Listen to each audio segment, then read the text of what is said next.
should get this out there straight away that this list is subjective, since I have a couple of takes here that could be considered slightly more spicy judging by the recent opinions that I've seen online, so here goes. Here are some things that I think are superior in Tears of the Kingdom compared to similar things in Breath of the Wild.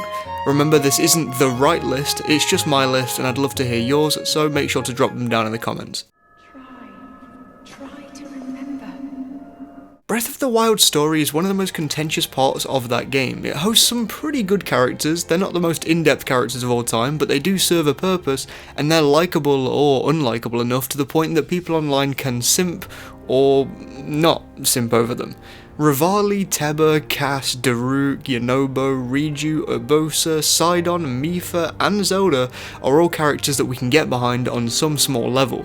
We can relate to them. I think most people's problems come from the execution of the story, and the ending, which is pretty abrupt to be honest. At the end of the day, it's a serviceable story. It plays out in the past with memories, so there's not much to do in the present day, but there's nothing that's inherently awful about the story itself. Here's where we come to Tears of the Kingdom story. Now, do I think that Tears of the Kingdom story is perfect? No, not by any means, but if we're gonna compare Breath of the Wild and this game, I think that this story is an improvement, but this is an interesting one because it's far from an objective perspective. I've seen some people straight up hating Tears of the Kingdom story, and hey, that's fine, we can just have differing opinions. It seems like the story itself is very polarizing. After finishing the game, I think that the story does have some problems, but I didn't come away from it and forget about the story instantly while retaining the memories of some memorable characters. I personally remembered both the characters and pretty much all of the story beats, despite this playthrough only being my first. It made a lasting impression on me, unlike Breath of the Wild's narrative. To be honest, if I wasn't a Zelda superfan, I think that I would have forgotten everything about Breath of the Wild minus the basic premise of the champions and the divine beasts. Now the flip side of this, for a lot of you, will be that Tears of the Kingdom story was an actively negative experience for you, which will of course lead to a worse overall story in your opinion. I'm just in that other camp.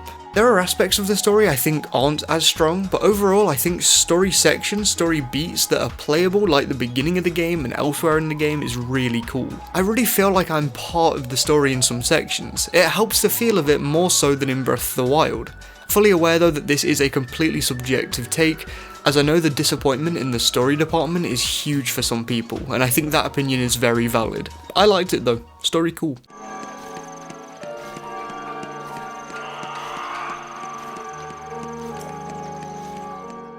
Side quests in Breath of the Wild were really disappointing in my opinion. They offered some cool rewards in the form of some gems, but their stories were very shallow. Usually one person would need some sort of material, like some bugs or something to that degree, and you'd be rewarded with some amber, some opal, or a valuable gem. It had a more cookie cutter feel to it. In Tears of the Kingdom, it feels like the Zelda team had some sort of an epiphany when designing side content. Now there are still original side quests, and these play out like a lot of the side quests in Breath of the Wild, but there are also these other things called side adventures, and these adventures elevate the experience of Tears of the Kingdom tenfold. I've heard a lot of people believe that this game is far too overwhelming with the amount of content that's present, and I think that one of the biggest reasons for that is the side adventures. Some of these adventures link around to other side content. They can also have some really cool rewards. One even gives you 4 whole lights of blessing, which is enough for an entire level of progression. There are some adventures that don't quite carry as much weight as others, and their rewards aren't quite as good, but the fact that most of these side adventures have a cool little tiny story with them, it already elevates them way above Breath of the Wild in my opinion, and thus, I label side quests from the last game fixed in Tears of the Kingdom. I don't think they're as good as side quests in Majora's Mask or Wind Waker in particular, but I still find these side adventures to be some of the better quests in the series. Plus, there's some really fun quest lines that even I haven't completed yet. The volume of quality is really on Tears of the Kingdom's side, though Tarry Town is still a standout from Breath of the Wild.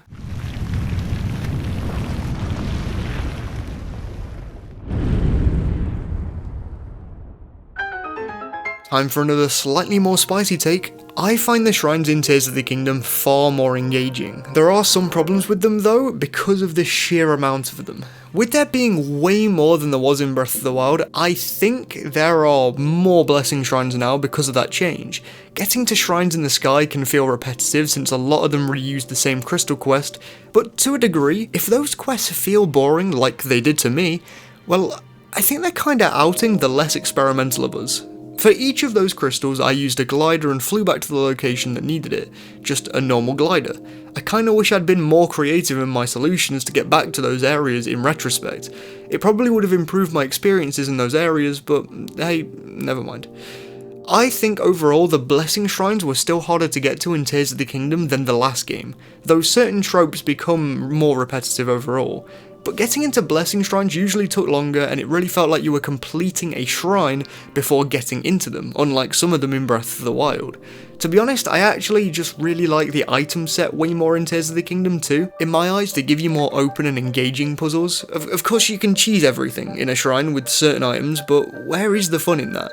So a lot of the time I limited myself when cheesing stuff in shrines unless it was an intended cheese. I know it's hard to limit yourself to do stuff in a game though, and you shouldn't have to do that. But I don't know, at least while recency bias is still fresh in my mind, I think I preferred every shrine together in my mind in Tears of the Kingdom to every shrine in Breath of the Wild.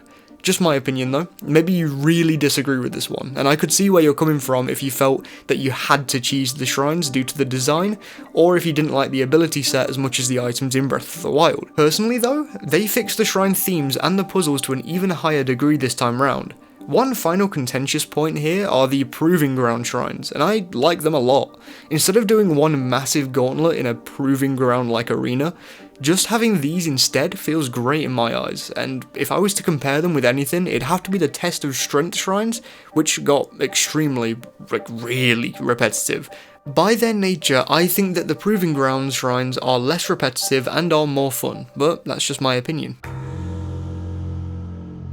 And speaking of shrines and mini-puzzles, I think Tears of the Kingdom's dungeons were a giant fix, quote-unquote, to the Divine Beast from Breath of the Wild. In fact, I think if Breath of the Wild had released with the dungeons from Tears of the Kingdom, I think our current worry about the future of dungeons in the series wouldn't be quite as prevalent as it still is right now. But that's just anecdotal with my experiences, so maybe I'm wrong. As I've said in the past, in my Zelda dungeons I look for a cool backstory, an interesting theme and atmosphere, cool puzzles, and any amount of combat. Now to that level I think Tears of the Kingdom's dungeons are a very large step up compared to the Divine Beasts. I know a lot of you might prefer the beasts, and that's fine, there's room for points on either side, but if I'm directly comparing the temples in this game to the beasts in the last game, I'm very much on the side that believes that dungeons were fixed in Tears of the Kingdom. I still don't think they're absolutely perfect, it's not a perfect fix. There are some growing pains and even more room to grow in the future, but for what they are, they're great. If you want my specific thoughts on every single regional phenomenon dungeon, I have a full video discussing why I like or dislike each of those dungeons in the game, so check out that. It serves as a good complement to this video in my opinion. Monsters! They're here! They found me! Help! As I said earlier, the characters in Breath of the Wild are extremely fun and are pretty personable. Some have more layers than others and each stand out as unique, but that's really all they do. In this respect, I do quite like the champions. Mipha, Revali, Urbosa and Daruk. They aren't extremely in-depth, but as a vessel to complete a story, they do the job very well in my opinion. I did expect just a little more from the new champions in Breath of the Wild, especially since they're supposed to be worthy successors to those original champions, and instead, they're used to get to dungeons without actually going in there to help the player. In my opinion, the new champions were improved upon a whole lot, so much so that they're probably my favourite characters out of the two games now. My personal favourite sage is Tulin, but it feels like each character was improved in some way. As an example, Tulin is a new main character, but him even being included in the story still furthers a plot thread introduced with a sentence after completing Valmeadow in Breath of the Wild, furthering Teba as a character, not just Tulin. Tulin succeeding in helping Link proves that Teba was a good teacher, and it completes an entire arc with Tulin, a simple one, but an effective one. To begin with, he's reluctant to listen to anyone and will rush at a challenge. After working with Link, he realises that working with people is for the best. Is he the most layered character of all time? Of course not even close. But even those 1 or 2 layers give him the edge over the champions from Breath of the Wild in my opinion, despite liking those characters on a personable level. And the interesting thing is, each sage has an extra layer or 2 added onto their personality this time around. Yunobo's new responsibilities, and generally being slightly less annoying in my opinion. Sidon's upcoming rise to be a king. Riju having to keep a town together in the midst of a bona fide crisis. These characters have more depth than I thought they would. I really think they fixed a problem with Breath of the Wild in my eyes. Those characters had great personalities and little more, and it seems like it was a hurdle to get over to expand on these characters. But they got over that hurdle, and I like them all way more for it. So much so that my favourite of the sages wasn't even a new champion in Breath of the Wild. Great stuff in my opinion, but let me know what you think. Please subscribe for more weekly Zelda content, and you'll join the 22% of people who are watching that are already subscribed. Plus, like the video if you enjoyed it, it helps me a ton. Thank you all to my amazing Patreon supporters and members, with an extra special thank you to the main man Sumji as usual. Thank you all for watching, and I'll see you soon. Please stay safe.